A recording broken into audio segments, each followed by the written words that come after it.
This was originally the horse paddock for Corrimal Mine.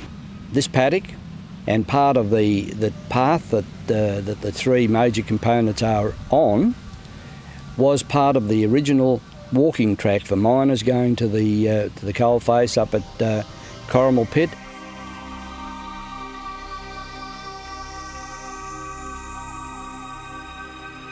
Well, the catalyst for this for the tribute was from Bob Graham, who came up with a need he saw for to recognise the role of horses in the coal industry and the men that worked with the horses, the wheelers.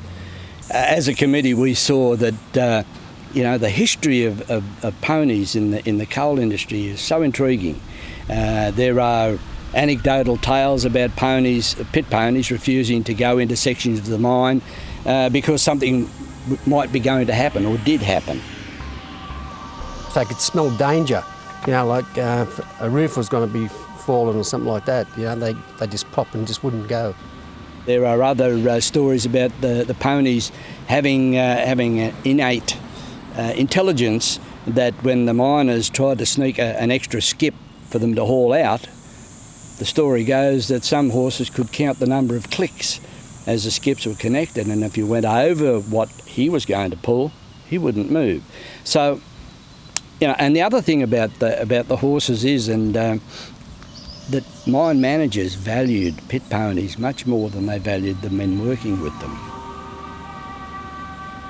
But you'll see some of those horses worked in the same mine for 12 years before they were bought out. And that is this one here, which examples the close working relationship between the wheeler and the horse.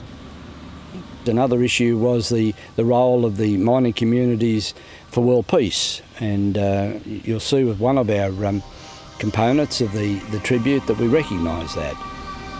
Well, important for me and for the committee were recognition of the very, very strong role played by the women.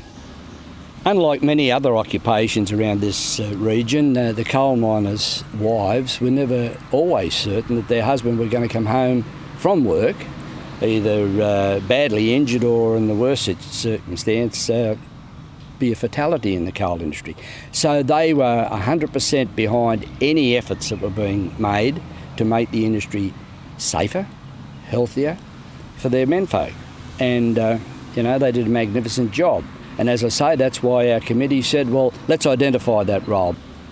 Well, I hope that when people visit here, and they do, that they'll take the time to read the text and look at the imagery that's on all of the components. If you have a look at the working conditions enjoyed by most Australians today, they all have their roots back in the struggles of coal miners.